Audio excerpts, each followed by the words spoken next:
Mesdames et messieurs, bonsoir et bienvenue dans Objectif Top Sell. Malheureusement, je ne vais pas vous préparer un bœuf bourguignon en 3 minutes chrono, mais je vais vous parler de ma recette secrète, la soupe de cellules d'ovaires de hamster chinois.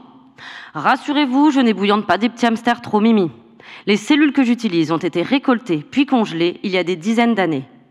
Elles ont la particularité de produire quelque chose de très spécial, le caviar des molécules thérapeutiques, les anticorps. Ils sont utilisés dans de nombreux traitements pour lutter contre certains cancers ou la sclérose en plaques. Ma recette est très longue, un peu comme pour le pot-au-feu, mais en pire, genre 2 semaines minimum. Et je ne peux pas laisser le tout mijoter à feu doux, car mes cellules, pour qu'elles créent les anticorps, elles aussi, elles ont besoin de nourriture. Alors je pourrais leur donner à manger une bonne fois pour toutes pour être tranquille, mais imaginez-vous dans un placard de 2 mètres carrés avec 1 milliard de pizzas bien grasses. Vous vous sentez comment? Mal, hein? Eh bien pour mes cellules, c'est la même chose. Du coup, je dois les nourrir 1 fois, 2 fois par jour, le week-end aussi, et parfois même la nuit. Autant vous dire que j'avais pas envie de la refaire, cette recette. Et puis j'ai pensé à tous ces appareils qui cuisent, qui mixent, bref, qui font tout. Et pourquoi pas le créer moi-même, mon thermocell. Il est composé d'une marmite, appelée bioréacteur, et de capteurs qui me permettent de voir ce qui se passe dans cette marmite. Un des capteurs que j'utilise s'appelle le Raman. C'est une sonde qui utilise un laser et qui va voir en temps réel si mes cellules sont en bonne santé, si elles ont assez à manger et surtout à quelle vitesse elles consomment leur nourriture, c'est-à-dire le glucose. Malheureusement, le Raman il est un tout petit peu plus compliqué qu'un four micro-ondes.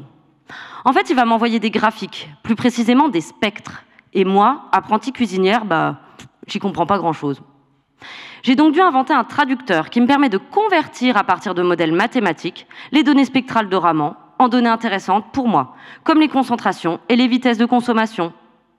Mais il manque encore un dernier outil à mon thermocell, celui qui va faire le lien entre mon bioréacteur, mon Raman et mon traducteur. Pour ça, je vais tout simplement utiliser un ordinateur. Mais vous allez me dire, au final, comment ça marche un thermocell? Je vous explique. Étape 1. Raman va jeter un coup d'œil dans ma marmite pour voir si mes petites cellules vont bien. Si elles ont assez à manger, pas de souci. Par contre, si elles sont en rupture de stock de glucose pendant un buffet à volonté, là, c'est la panique. Étape 2. Raman envoie les données spectrales à mon ordinateur qui les décode grâce au traducteur. Étape 3. À partir de ces données, mon ordinateur est capable de prédire dans combien de temps mes cellules n'auront plus rien à manger et donc actionne une pompe qui ajoute du glucose dans mon bioréacteur. Mission accomplie. Et c'est ce qu'on appelle du pilotage. Donc au final, ma recette magique qui sauve des vies, elle devient beaucoup plus simple. Et moi, j'ai plus qu'une seule chose à vous dire. Au revoir et bon appétit, bien sûr.